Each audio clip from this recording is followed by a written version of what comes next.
اور میں احمد ولی صاحب کا شکر گزار ہوں کہ ووکل ہو کر ووکل ہو کر سب نے یک زبان ہو کر ایم کیو ایم کے اس آئینی ترمیم کو اس 27ویں آئینی ترمیم کے ساتھ لانے کی حمایت کی. اور جب 27ویں آئینی ترمیم پیش ہو کر سینٹ میں جب وہ بل چلی گئی اس کمیٹی میں، اسٹینڈنگ کمیٹی میں، وہاں پر ایم کیو ایم کے بل کو کلب کر دیا گیا، ساتھ جوڑ کر 2 دن اس کے اوپر بحث ہوئی اس پوری 27ویں ترمیم میں، جس میں 1.5 دن اور دوسرے پوائنٹ پر اور پورے آدھے دن اس ایم کیو ایم کے آئینی ترمیمی بل کے اوپر جو ہے وہ 6 گھنٹے سے زیادہ اس کے اوپر بحث ہوئی ہے. اور ہمارے پاس خاطر خواہ نمبر موجود تھے. جاوید حنیف صاحب یہاں پر اور حفیظ صاحب اور حسان صابر، یہ 3 افراد تھے جو کہ ایم کیو ایم کی نمائندگی کر رہے تھے. جاوید بھائی اس کو لیڈ کر رہے تھے، اور ہم نے اپنا اس کمیٹی میں جو اسٹینڈنگ کمیٹی میں جو بل یہ 27ویں آئینی ترمیم کی جہاں پر ڈسکشن ہو رہی تھی، جہاں پر بحث ہو رہی تھی، ہم نے وہاں پر اپنا مقدمہ جیت لیا. وہاں پر ہمارے پاس نمبر زیادہ تھے، پی ایم ایل این کے ساتھی اور دوسرے ساتھی وہاں پر سب سپورٹیو تھے. لیکن وہ کہتے ہیں نا، ملک کے وسیع تر مفادات میں ڈیفینیٹلی، اور اس میں کوئی چھپی بھی بات نہیں، اور ہم شائع بھی نہیں کرتے اور ہم الزام بھی نہیں لگا رہے، ہم بات کر رہے ہیں. پاکستان پیپلز پارٹی اس بل کو اس 27ویں ترمیم میں سپورٹ کرنے کے لیے تیار نہیں تھی. تو ایک ڈیڈ لاک آیا، اور اس ڈیڈ لاک کی وجہ سے ہمیں یہ بات کہی گئی وزیر اعظم صاحب کی طرف سے، حکمراں پارٹی کی طرف سے، کہ پلیز چونکہ اس بل میں 27ویں ترمیمی بل میں پاکستان آرمی کے حوالے سے جو ہے وہ امینڈمنٹس ہیں، اس 27ویں آئینی ترمیم میں جوڈیشری کے حوالے سے امینڈمنٹ ہے، ملک کا ایک جو ہے وہ ایک اسٹریٹجک بہت سارے ڈیسیجن ہیں. تو اور یہ جو ہمارا بل ہے یہ بھی کسی بھی ایشو سے کم اہم ایشو نہیں تھا. لیکن ایم کیو ایم سے ریکویسٹ کی گئی یہ بات کہتے ہوئے کہ ہم سب لوگ اس کی سپورٹ کرتے ہیں، لیکن ہمیں ایک موقع اور دیجیے، اور بہت جلد ہم اس کو اگلی ترمیم میں انشاءاللہ تعالی شامل کریں گے. میرے بزرگوں، میرے نوجوانوں، میرے پاکستان کے تمام جہاں میری آواز جا رہی ہے، ہم اس موقع پہ بارگننگ کر سکتے تھے. ہمارا مسئلہ ختم نہیں ہوا، لوگوں کے حقوق حاصل کرنے کا یہ آئینی بل یہ ڈیڈ نہیں ہوا. دس از الائیو. جس طرح 26ویں ترمیم میں یہ زندہ تھا، یہ ڈیڈ نہیں ہوا. آج بھی یہ زندہ ہے، ہم نے اسے زندہ رکھا ہے. میں یہ بتانا چاہتا ہوں کہ بند کمروں میں ہمیں کوئی دیکھنے والا نہیں ہے رب کے علاوہ. لوگ نہیں دیکھتے، لوگ آج یہاں تک یہ بات پہنچتی نہیں. اور مجھے کہہ لینے دیجئے اس بات کو کہ پاکستان میں آئندہ آنے والے انشاءاللہ تعالی سالوں کی بات نہیں کر رہا ہوں میں، انشاءاللہ تعالی مہینوں کی بات کر رہا ہوں. آئندہ آنے والے مہینوں میں دیکھیں گے کہ پہلی دفعہ 75 سالوں میں پاکستان کے لوگوں کو یہ آئینی ترمیم انشاءاللہ تعالی آئے گی اسمبلی میں، اپروو بھی ہوگی، اور لوگوں کی دہلیز تک اختیارات اور وسائل پہنچیں گے. جب یہ 27ویں ترمیم ہو گئی، ہم نے ادھر ادھر کی کوئی بات نہیں کی. فیصل سواری یہاں بیٹھے ہیں، فیصل سواری صاحب یہ سینٹ میں ایم کیو ایم کے پارلیمانی لیڈر ہیں. آپ ان کی تقریر اٹھا کر دیکھیں کہ تمام پورا فوکس جو ہے وہ لوگوں کے حقوق کے حوالے سے اس بل کے اوپر ہے. پھر اس کے بعد جو ہے وہ نیشنل اسمبلی میں سب کی تقاریر اٹھا کر دیکھیں، ہم نے سب لوگوں نے جو مل کر ایک بات کی ہے. اور میں کیبنٹ کے میں اگر فردن نام لوں گا تو کسی کا نام رہ جائے گا تو اس میں بہت زیادہ ناراضگی ہو جاتی ہے. لیکن میں 2 نام، رانا تنویر صاحب جو انڈسٹریز کے منسٹر ہیں، اور میں خواجہ آصف صاحب کا میں نام لے کر، اور وزیر اعظم پاکستان، اور تمام لوگ سب نے جو ہے وہ اس کو ووکل ہو کر اس کو اپروو کیا. میں خالد بھائی یہاں موجود نہیں ہیں، میں آپ کو بتانا چاہتا ہوں کہ جس دن کیبنٹ میٹنگ تھی اور میں اور وہ صرف کیبنٹ کے ہم 2 ممبران ہیں، ہم نے یہ فیصلہ کر لیا تھا کہ اگر یہ کیبنٹ میں نہیں لے کر آئیں گے تو ہم یہ تو نہیں کہہ سکتے کہ پاکستان کے اتنے بڑے بڑے کام اس بل میں ہونے جا رہے ہیں، ہم ووٹ نہیں دیں گے. نہیں، ہم یہ بلیک میلنگ کی سیاست کرنے والے لوگ نہیں ہیں. ہم نے کہا تھا ہم ووٹ دیں گے، لیکن اس ووٹ لینے کے بعد اگر یہ بل آپ نے ڈسکس کیبنٹ میں نہیں کیا تو آپ ہمارے استعفے جو ہے وہ لیجئے. یہ مشورہ ہوا تھا خالد مئی کا اور میرا، اور ہم تیار تھے، ہم نے یہ بات کی. لیکن میں خراج تحسین پیش کرنا چاہتا ہوں، شکریہ ادا کرنا چاہتا ہوں فیڈرل کیبنٹ کا کہ انہوں نے ہمارے بولنے سے پہلے اس بل کو، وزیر اعظم نے پورے اس بل میں نہ کہ صرف اس کو مینشن کیا، نہ کہ اس کی تائید کی، بلکہ باہر جا کر وہ ملک کے وزیر قانون طارر صاحب نے اعظم نذیر تارڑ صاحب نے جا کر آپ وہ 1 منٹ 8 سیکنڈ کی ان کی کلپ سنے جو انہوں نے صرف ہمارے اس بل کے اوپر جو ہے وہ بات کی ہے اور اس کو بتایا کہ ہم اس کی مکمل حمایت کرتے ہیں. میں آپ کو یہ صرف یہ بتانا چاہتا تھا ماضی کی یادداشت کو آپ کو اجاگر کر کے تھوڑی سی جس پہ ڈسٹ چلی گئی جاتی ہے ہماری یادداشتوں پر اس کو کہ یہ ہمارا نصب العین ہے.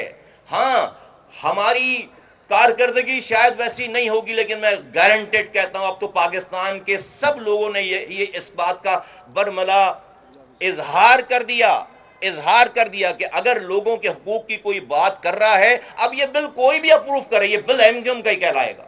یہ بات ایم کیو ایم نہیں سوچی, یہ بات ایم کیو ایم نے سوچی, کام کیا اور اس کے اوپر مسلسل کام کرتے چلے جا رہے ہیں. میں جا کر کوئی روڈ بلاک کروں, 4 مظاہرے کروں, میری تصویر میری پارٹی کیا ہے ہیڈ لائن لگے اور اس کے بعد کچھ بھی نہ ہو, ہم جا کر آرام سے اپنے اپنے گھروں میں بیٹھ جائیں. جب لوگ مظاہرے کر رہے تھے ہم یہ کر رہے تھے. ان کے مظاہروں سے پاکستان کے ایک بھی گھر میں پینے کا پانی نہیں آیا, ایک بھی گھر کے کسی آنے والے بجلی کے بل میں کوئی ایک آنے کا بھی جو ہے وہ کی کمی نہیں آئی.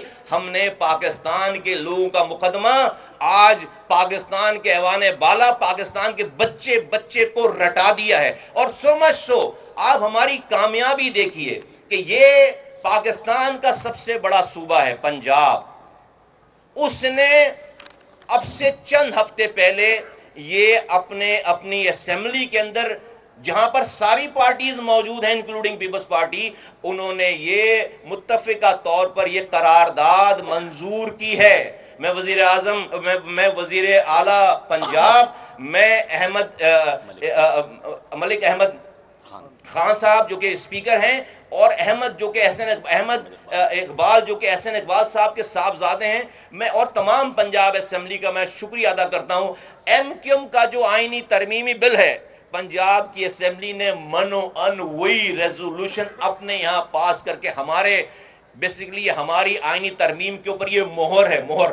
پنجاب جو کہ پاکستان کا سب سے بڑا صوبہ ہے, انہوں نے اپنے یہاں کی قانون سازی کی بات نہیں کی ہے. آپ ان کے شکوں کو پڑھیں, انہوں نے کہا ہے کہ آئین کا حصہ بنائیں, اس کو آئین کا حصہ بنائیں. جو باتیں ہم نے اپنی آئینی ترمیم میں کی ہے یہ پنجاب کی اسمبلی نے, یہ کیا ویسے ہی ہو گیا 70 سالوں میں کیوں نہیں کیا پنجاب نے کام؟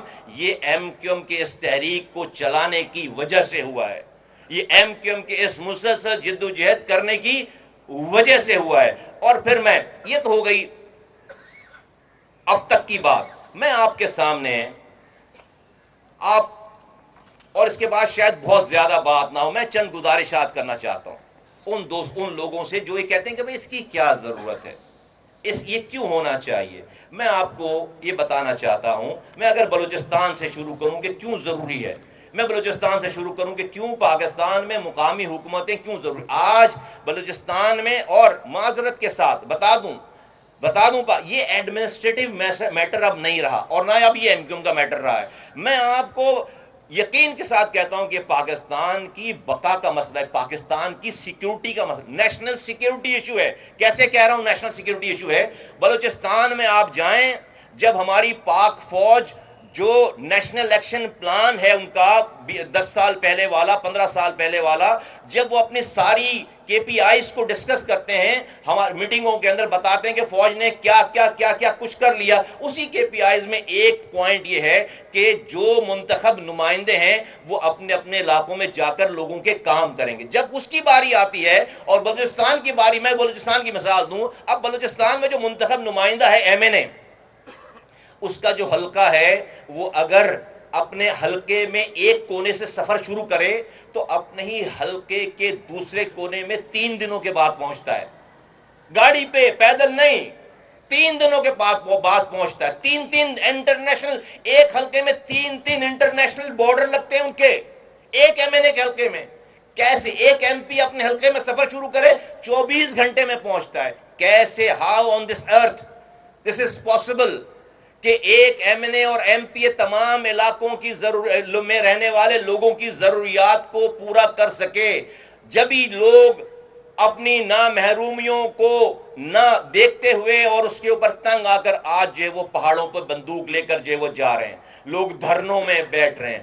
اب اگر وہاں پر کوئی لوکل گورنمنٹ ہوتی، ہر یونین کونسل پہ، ہر پہاڑ پہ، ہر وادی میں، ہر صحرا ریگستان میں، ہر دریا کے کنارے لوکل نمائندے ہوتے، ان کو ڈائریکٹ فنڈ مل رہے ہوتے، ان کو پیسے مل رہے ہوتے، ان کے پاس کھونے کے لیے بہت کچھ ہوتا، پھر کوئی ہتھیار اٹھا کر پہاڑوں پہ نہیں جاتا، پھر کوئی ہتھیار، پھر ان کی گریونسز جو 99% گریونسز ہیں گراؤنڈ پر حل کر لی جاتی. آج کیا ہو رہا ہے؟ آج یہ جو نظام ہے ہمارے ملک کا نظام، موجودہ نظام، یہ ملک میں ڈس انفرنچائزمنٹ پیدا کر رہا ہے، یہ ملک میں ڈس انفرنچائزمنٹ پیدا کر رہا ہے، بدل لوگ پیدا کر رہا ہے، بدل انسان، بدل پاکستان سے بدل پاکستانی پیدا کر رہے ہیں. اور جب ایسے بدل پاکستانیوں کی کچھ تعداد ہتھیار اٹھا کر پہاڑوں پہ چلی جاتی ہے تو پھر آپ حکومتیں اسی فوج کو آواز لگاتی ہیں کہ آؤ فلاں نے ہتھیار اٹھا لیا، آپ اس سے لڑائی کرو. 70 سالوں سے ہم اپنی فوج کو اپنے لوگوں سے لڑا رہے ہیں، لیکن اس بات پہ توجہ نہیں دی کہ بھائی یہ اس ملک میں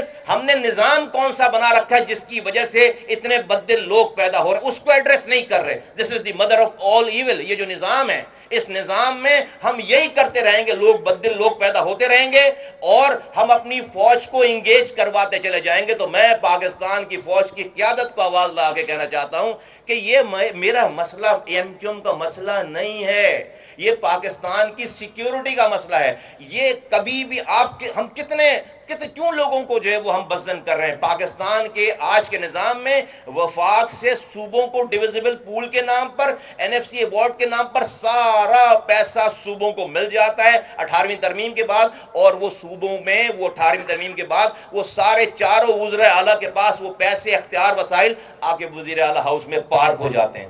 اس سے نیچے ٹرکل ڈاؤن نہیں ہو رہا، کوئی نظام ہی نہیں ہے، ٹاؤن میں نہیں جا رہا، یونین کونسل میں پیسے نہیں جا رہے، اور اس کا نتیجہ یہ کہ پاکستان میں یہ ہو رہا ہے. یہ تو میں نے آپ کو مثال دی بلوچستان کی. آ جائیے ایک نظر ڈالتے ہیں کراچی پہ. کراچی میں آپ کو بتاتا چلوں، یہ سمجھ لیں ایک دفعہ سب لوگ پورے ہم یہ ویسے ہی نہیں بات کر رہے. 1999 تک کراچی کو اوکٹرائے ضلع ٹیکس ملا کرتا تھا. 1999 میں پاکستان کے سارے بزنس کمیونٹی کے لوگ جمع ہوئے اور وہ وزیر اعظم، اس وقت کے وزیر اعظم کے پاس گئے، نواز شریف صاحب کے پاس، کہ بھئی ہمیں روک کر چنگیوں پہ ہمیں پیسے مانگتے ہیں، ہمیں رکنا پڑتا ہے، آپ ایک دفعہ ہماری اماؤنٹ فکس کر دیں. تو 1999 میں اس وقت کی حکومت نے فکس کیا کہ ہم جی ایس ٹی کا 2.5% ہم یکمشت کاٹ کر ہم جی ایس ٹی کا 2.5% ہم یہ ڈسٹرکٹ گورنمنٹ کو ڈائریکٹ ٹرانسفر کر دیں گے.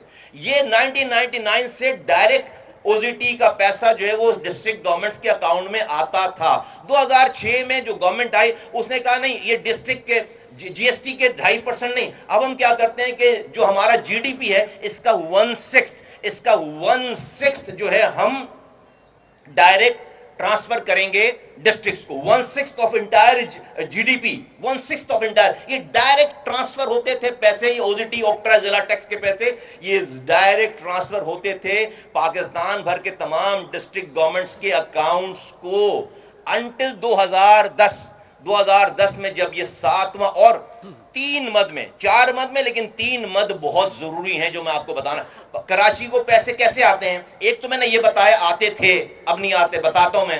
ایک تو اس مد میں پیسے آتے تھے ڈائریکٹ وفاق سے.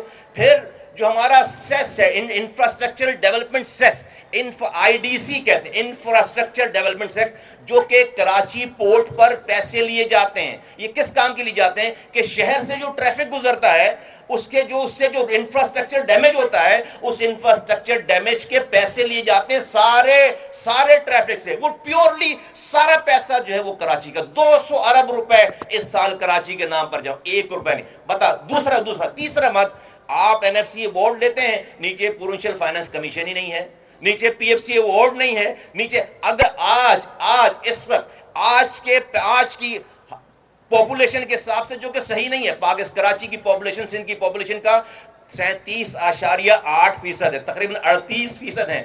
ہم تو 55% سے زیادہ ہیں. لیکن آج میں وہی بات کرتا ہوں جو کہ کاغذوں پہ لکھا ہوا ہے.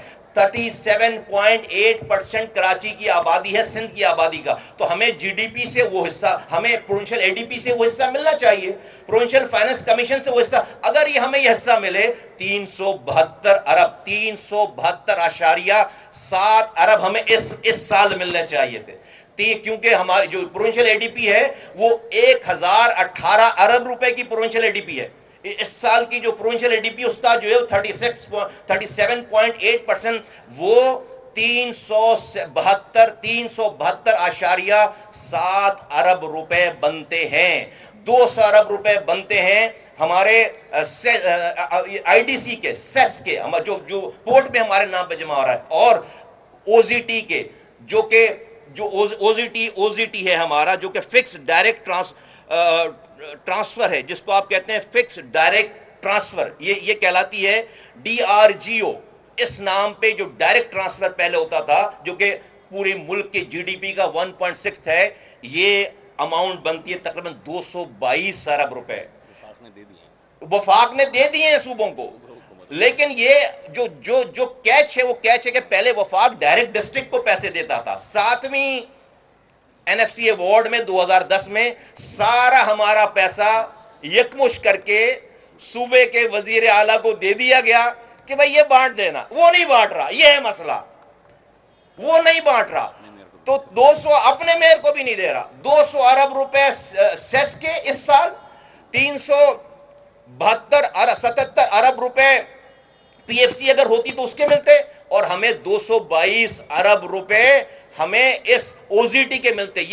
یہ اسٹریٹ فارورڈ 850 ارب روپے کی کیلکولیشن ہے. ہمیں اس سال یہ پیسے ملتے، یہ ہمارے قانون میں لکھا ہوا ہے. ہمیں ملتے تھے پہلے. وہ پیسے اٹھا کر، سارے پیسے اٹھا کر وفاق جو ہے وہ وزیر اعلیٰ کو دے رہا ہے، اور وہ وزیر اعلیٰ آگے آج 800 ارب روپے کے بجائے ہمیں اس کراچی کو 100 ارب روپے بھی نہیں ملا.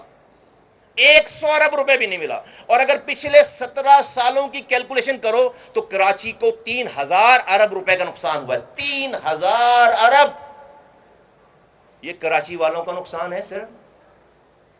یہ میں پوچھتا ہوں ملک چلانے والوں سے، کراچی والوں کا نقصان ہے صرف. آج ہم جو جنگ جیتے ہیں انڈیا سے، یہ جو جہاز اڑے ہیں، اس جہاز کے اڑنے میں کراچی والوں کے خون پسینے کی کمائی شامل نہیں ہے. آج جو ملک ترقی کر رہا ہے، پنجاب سے لے کر گلگت بلتستان تک، اس میں کراچی والوں کے پیسے شامل نہیں ہیں. آج ہمارے ملک میں جو کچھ ہو رہا ہے اس میں کراچی والوں کے پیسے شامل نہیں ہیں. اور اگر یہ پیسہ کراچی کو آتا تو ہم اپنے پاس رکھ لیتے. ہم اس ملک کو IMF کے چنگل سے باہر نہیں نکالتے. کل کو اس ملک میں جو خطرات ہیں اس کے لیے ملک کو پیسے نہیں چاہیے. کب تک IMF دے گا؟ اگر کراچی، یہ جو دودھ دینے والی گائے ہے کراچی، اس کو جب تک چارہ آپ نہیں کھلاؤ گے، اس سے دودھ کب تک نکالو گے؟ آج یہاں پینے کا پانی نہیں ہے، سیوریج کا انتظام نہیں ہے، کچرا اٹھانے والا کوئی نہیں ہے، رات میں لائٹ نہیں، صبح گیس، کوئی پرسان حال، شہر دھول مٹی سے اٹا ہوا ہے سارا.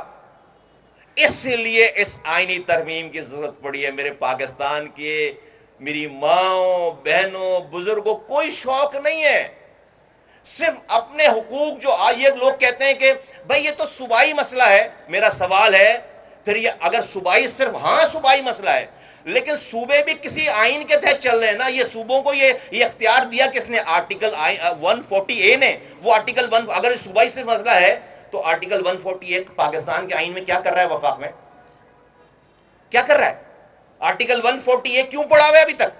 نہیں ہونا چاہیے کہ بھئی یہ مسئلہ ہی نہیں، ڈسکس ہی نہیں کرو. ہم تو اسی آرٹیکل 140A کی جو کہ وربل تشریح کریں تو ہماری ساری بات مانتے ہیں، لیکن جب دینے کی بات آتی ہے تو ہماری ایک بھی بات نہیں مانتے. ہم کہتے ہیں جو بات تم وربل مانتے ہو وہ میرے سائن میں لکھ دو. اور اب ہم نہیں کہہ رہے، یہ پنجاب کہہ رہا ہے، پورا پنجاب. ہم نہیں کہہ رہے، ملک کا وزیر اعظم کہہ رہا ہے.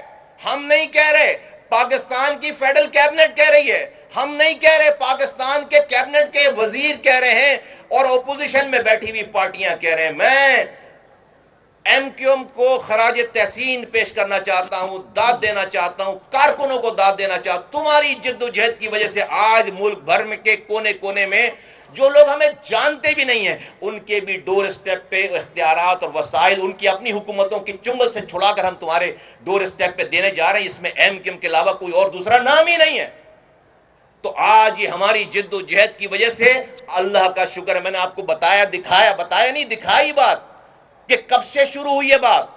یہ تو وہ ہے جب اس سے بھائی ایک دن میں تو یہ سارا کچھ نہیں بنا لیا ہوگا نا، سالوں لگے ہوں گے اس کو بنانے میں، پھر بنا کر پریزنٹ کرنے میں، پھر اس کی جد و جہد کرنے میں. پھر پاکستان کی تاریخ میں پہلی دفعہ، ایم کیو ایم کی تاریخ میں پہلی دفعہ کہ ایم کیو ایم صرف ایک نکاتی ایجنڈے پہ گئی ہے اور ہٹی نہیں، اپنے موقف سے ہٹی نہیں ہے. ورنہ یہ کہیں وزارتیں اور صدارتیں اور ٹھیکے اور چیزیں لے کر کب کی گم ہو چکی ہوتی. ہمارا دشمن بھی ہم پر الزام نہیں لگا سکتا، ہمارا دشمن بھی ہم پر الزام نہیں لگا سکتا. تو یہ میں نے آپ کے سامنے یہ پورا نقشہ رکھا ہے کہ ہم کر کیوں رہے اور ہمارا نقصان کیا ہو رہا. اور میرا نقصان نہیں ہو رہا، پاکستان کا نقصان ہو رہا. ہم چاہتے ہیں ہم اور زیادہ کمائیں، اپنی پاک فوج کو اور زیادہ مضبوط کریں، اپنی ایئر فورس کو اور زیادہ مضبوط کریں، اپنی بحریہ کو، اپنی بحری فورس کو اور زیادہ مضبوط کریں. ٹیکنالوجی چاہیے. دشمن کھڑا ہے، ہر بارڈر پہ لڑائی چل رہی ہے، کہاں سے آئیں گے پیسے؟ اور لوگوں کو پاکستان کی فوج کے ساتھ کھڑا کریں. آج انڈیا ہمارے اس قوم کی انہی محرومیوں کا فائدہ اٹھاتا ہے.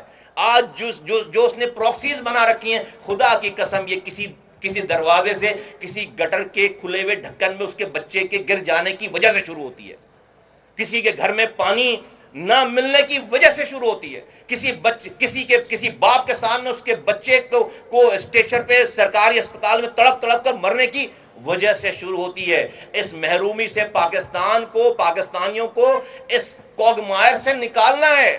سب لوگ ساتھ، اور میں پاکستان کے تمام اداروں کا میں بہت شکر گزار ہوں ان کے بہات پر کہ مجھے پتا ہے کہ کہاں سے سپورٹ ہے، مجھے پتا ہے کہ کہاں سے سپورٹ ہے. میں بہت ہی مؤدبانہ گزارش کے ساتھ میں پاکستان پیپلز پارٹی کے اپنے دوستوں کو کہنا چاہتا ہوں، ہو گیا جو ہونا تھا. ہم شکایت نہیں کرتے، ماضی کی شکایت نہیں کرتے. ہم کہتے ہیں کہ آئیے اپنے لوگوں کو بلائیے، کیمرے لگائی، کوئی بند کمرے میں چھپ کر بات نہیں کرتے، آپ جیسے چاہیں، جہاں چاہیں، جس وقت چاہیں آئیے. ہمارا اس میں کچھ بھی نہیں ہے، آپ کا میئر ہے، سندھ بھر میں آپ کی حکومت ہے، ڈسٹرکٹ گورنمنٹ بھی آپ کی ہوگی. ہم تو لاڑکانہ کے اختیارات کی بات کر رہے ہیں، ہم تو سکھر کے اختیارات کی بات کر رہے ہیں، ہم تو کشمور کے اختیارات کی، آپ ہی کے لوگوں کے اختیارات. ابھی تو ایم کیو ایم نہیں جیتنے جا رہی لاڑکانہ، سکھر، نواب شاہ، خیرپور، ہم تو نہیں جیتنے جا رہے. تو آپ ہی کے لوگوں کو پورے اور آپ اس کے چیمپئن بنے. آپ اس 27ویں ترمیم 28ویں ترمیم میں اس لوکل باڈی کے ریفارم کے چیمپئن بنے، جیسے آج آپ 18ویں ترمیم کے چیمپئن بنتے ہیں. اس سے آپ مضبوط ہوں گے، کسی کا نقصان نہیں ہے، سب کا فائدہ ہے. ہاں، جب لاڑکانہ کو اختیارات ملیں گے تو میرے بھی لوگوں کو اختیارات مل جائے. آج تو آپ کا میئر ہے، حیدرآباد میں آپ کا میئر ہے، آج تو ہمارا میئر بھی نہیں ہے. تو ہمیں تو اس سیاست سے کوئی غرض نہیں ہے. پاکستان کے لوگوں کو اختیارات اور اس آئینی ترمیم میں کراچی، حیدرآباد کی، سکھر کی، میرپور خاص، نواب شاہ کی بات نہیں ہو رہی ہے، پورے پاکستان کے ایک چپے کی بات ہو رہی ہے. یہ پاکستان کا مقدمہ ہے. لیکن اگر یہ بات نہیں سنتے یا نہیں مانتے، ہماری بات پہ توجہ نہیں دیتے، تو میں بہت ہی مؤدبانہ آپ کے سامنے اپنی ایک روداد عرض کرنا چاہتا ہوں کہ وہ لوگ جو کہ پاکستان میں نئے صوبے بنانے کے مخالف ہیں اور 18ویں ترمیم کو نہیں چاہتے کہ وہ رول بیک ہو، ختم ہو، میں آپ کو یہ کہنا چاہتا ہوں بالکل وثوق سے کہ اگر آپ نے لوگوں کو ایم کیو ایم کے اس آئینی ترمیم کی حمایت کر کے اس کو لوگوں کو اختیارات اور وسائل نیچے نہیں دیے تو صوبہ پھر پاکستان میں بنے گا، ناگزیر ہو جائے گا. پھر جو ہے وہ 18ویں ترمیم رول بیک ہوگی. کیوں؟ کیونکہ آپ نے اس کی جڑیں مضبوط نہیں کی ہیں. آج 18ویں ترمیم ختم ہو جائے، میں کہوں گا مجھے اس سے کیا مل رہا ہے، میں اس کے لیے کیوں آنسو بہاؤں، میرا اس میں کیا فائدہ ہے. 18ویں ترمیم کے بعد تو جو 2 پیسے ہمیں وفاق سے ہم لڑ جھگڑ کے لے لیتے تھے، اب وفاق کہتا بھائی تمہارے حصے کے سارے پیسے ہم نے صوبوں کو دے دیے، جا کے اپنے صوبے سے مانگو. اور صحیح کہتا ہے وفاق، 8,700 ارب روپے ڈیویزبل پول میں صوبوں کو ملے. 8,000 ارب، 8,000. سندھ کو 2,400 ارب روپے ملے اس سال، ایک سال. یار یہ کراچی دنیا کے 12 تیزی سے ترقی کرنے والے شہروں میں شامل ہو گیا تو 300 ارب روپے خرچ کر کے. 300 ارب روپے کتنے پیسے ہوتے ہیں؟ ہزاروں ارب روپے. تو یہ بالکل پھر ہم اس کی حمایت کریں گے. کیا کریں؟ پھر ہم اس کی حمایت کریں گے. پھر اگر یہ بات ہوگی تو پھر ہم اس کی حمایت کریں گے. لیکن میں کہتا ہوں کہ سینس شوڈ پریویل. آئیے ہم سے بیٹھ کے بات کریں اور پاکستان کے تمام پارٹیز کو جو حمایت ہیں ان کا شکریہ، جن کی حمایت نہیں ہے آئیے پاکستان کو بچانے کے اس عمل کو پورا کرتے ہیں، اس کو مکمل کرتے ہیں، آئیے پاکستان کے لوگوں کو اختیارات اور وسائل ان کے ڈور اسٹیپ پہ دیتے ہیں تاکہ ان کے اندر بھی سینس آف پارٹیسپیشن آئے، اور سینس آف پارٹیسپیشن آئے گی تو پاکستان کو اون کریں گے۔ آپ حضرات نے توجہ سے میری بات سنی، میں شکر گزار ہوں آپ کا، بہت شکریہ۔ پاکستان زندہ باد۔